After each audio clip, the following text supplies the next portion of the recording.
there. I've been asked to basically document every step of the way with these beakers. So here we are.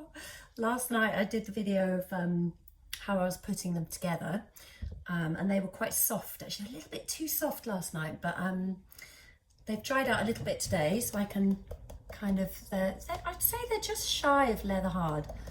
They're a little bit softer than leather hard. Anyway, so at the moment you can see that they kind of come down there and they touch the floor in a horrible way. They just sit there very static, and if I was to leave that edge like that, that would chip very, very quickly. That would not be a good finish.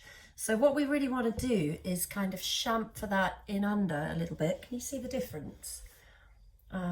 Just tuck it in under a little bit. That's not really, is that a good one? Let's see. That's better. You can kind of see. Can you see? So it's just chamfered in a little bit.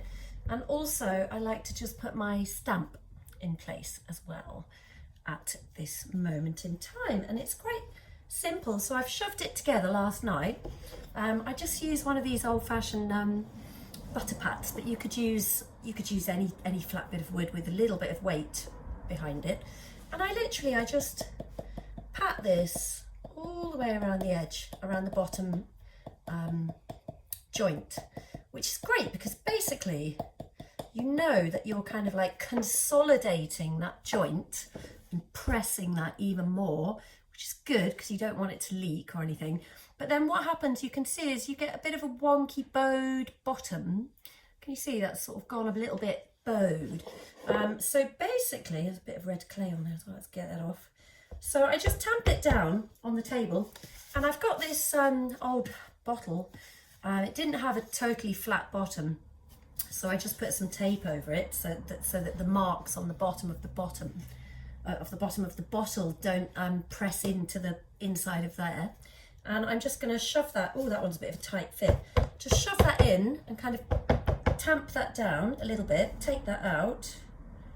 And that's just flattened it nicely. And I'm going to get my little stamp, okay, and find a nice place on the side here. Don't know, where am I going to put it? I'll put it here. Make sure it's the right way up. Equal pressure inside and outside, and just get your stamp on there, like that. And that's it. So the next stage with these will be for them to dry out a little bit more until they're not squidgy at all, so that they are properly leather hard, until they are rigid and they don't move when I'm handling them at all. And then I will be just refining this top edge a little bit, thinning that a little bit, and then it will be time to put the slip on. Okay, so I just wanted to show you that little bit, you know. So if you make something and you've just wrapped it around the base, you know, and you've got this very static kind of look to the bottom, and also this kind of sharp edge, you know, anywhere, any little right angle on clay is going to be a real area for it to chip.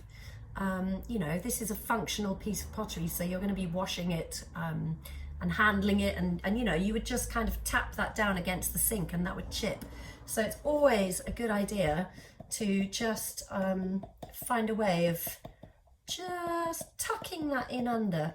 And also what happens is it just looks better. It lifts the form. It gives like a little bit of shadow around the base. It just gives it a little bit of grace. It's a much better looking pot, I think, with that being done. You can't really leave it like it was. It would just break. You know, if it's functional, it's functional. You've got to find a way for it to actually function without, you know, breaking and chipping. So just think about that, you know, it's important. Let's just put my stamp on this one. So if you are using a stamp, you know, you've just got to do it at just the right moment. Because if your clay's too hard, obviously it's not going to press in. If it's too soft, it'll make a mess. So there you go. Chamfer your bottoms. They'll look much better. Bye.